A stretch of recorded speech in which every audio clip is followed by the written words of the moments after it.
ఏ మనిషి జీవితమైనా చాలా చిన్నది. 1000 ఏళ్ళు 2000 ఏళ్ళు మనం ఎవరం బతకబోవట్లేదు. ఈ జీవితం చిన్నదే కానీ చాలా అమూల్యమైనది కూడా.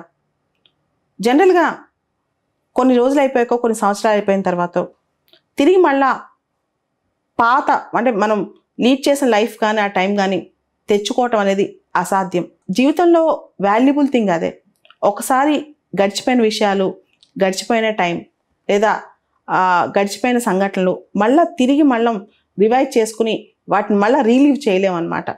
సో ఒకటేసారి నా లైఫ్ అయిపోయింది, సెకండ్ లైఫ్లో ఇంతకంటే బెటర్గా బతుకుదాం, ఇంకొక లైఫ్ ఇంకొకసారి వస్తుంది, ఇలాంటివన్నీ ఈ జీవితంలో ఉండవు. ఒకసారి చేసిన తప్పు కానీ ఒప్పు కానీ టైం వేస్ట్ కానీ అచీవ్మెంట్ కానీ ఫెయిల్యూర్ కానీ అన్నీ మన వెనకాలే మనతో పాటే ఉంటాయి. మనిషి చెరుపుకోలేంది, మనిషి చేతిలో లేనిది, మనిషి ఎంత అనుకున్నా మారంది మన గతం.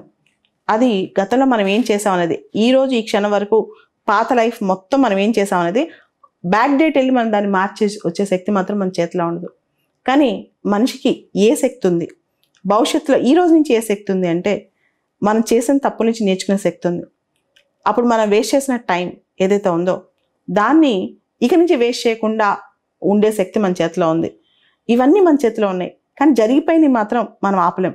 జరగబోయే చాలా మార్చుకోవచ్చు, కానీ ఎవరైతే చేసిన తప్పులు మళ్ళీ చేస్తారో లేదా జరిగిపోయిన విషయాలు కానీ జరిగిపోయిన సంఘటనలు కానీ తప్పు చేసి ఉంటే కనుక దాన్ని నిజంగా నిజాయితీగా ఒప్పుకోరో, లేదా వేస్ట్ చేసిన టైం కానీ లేకపోతే అవన్నీ మనం సర్ది చెప్పుకుంటూ ఉంటాము, ఆ రోజున అలా జరిగింది, అది నా తప్పు కాదు, ఆ టైం పలానా వాళ్ళ కోసం వేస్ట్ అయిందని. ఇవన్నీ కూడా మన రెస్పాన్సిబిలిటీ మనం తీసుకోకపోవటమే. దీనివల్లే భవిష్యత్తు కూడా పాడైపోద్ది అనమాట. జీవితంలో మొత్తం అయిపోయిన తర్వాత వచ్చే క్వశ్చన్ ఏంటంటే మనం చేసిన తప్పులు కానీ మనం చేసిన ఒప్పులు కానీ లేదా మనం ఇతరులకు చేసిన మేలు కానీ ఇవన్నీ కూడా మనతో పాటే గుర్తుండిపోతాయి.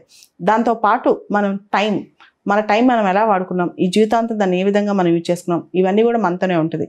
అయితే చిన్నప్పుడు మనం చూస్తుంటాం, పెన్సిల్తో రాసి దాన్ని రబ్బర్ తీసుకొని రబ్ చేసి రీరైట్ చేయడానికి ట్రై చేస్తాం. జీవితంలో జరిగిపోయిన వాటిని అలా రబ్ చేసే అవకాశం ఉంటుందా? అవకాశం ఉంటే చాలామంది దాన్ని రబ్ చేసేసి చరిత్రనే మార్చేస్తారు. కానీ చరిత్ర అనేది జరిగిపోయింది కాబట్టి దాన్ని మార్చడం అనేది ఎవరి తరం కూడా కాదు. ఇంటర్ప్రిటేషన్స్ మారచ్చు, కానీ చరిత్ర మారదు. కానీ ఇక నుంచి మన చరిత్ర మన చేతిలోనే ఉంటుంది. ఈ క్షణం నుంచి ఆ కాన్షియస్నెస్తో బతికితే, అంటే మన చరిత్ర మన టైం గురించి మనమే రాసుకోగలమనే కాన్షియస్నెస్తో బతికితే మాత్రం మన జీవితం అంతా ఒక స్వర్ణయుగం అయిపోద్ది. లేకపోతే అంతా నష్టపోతాం.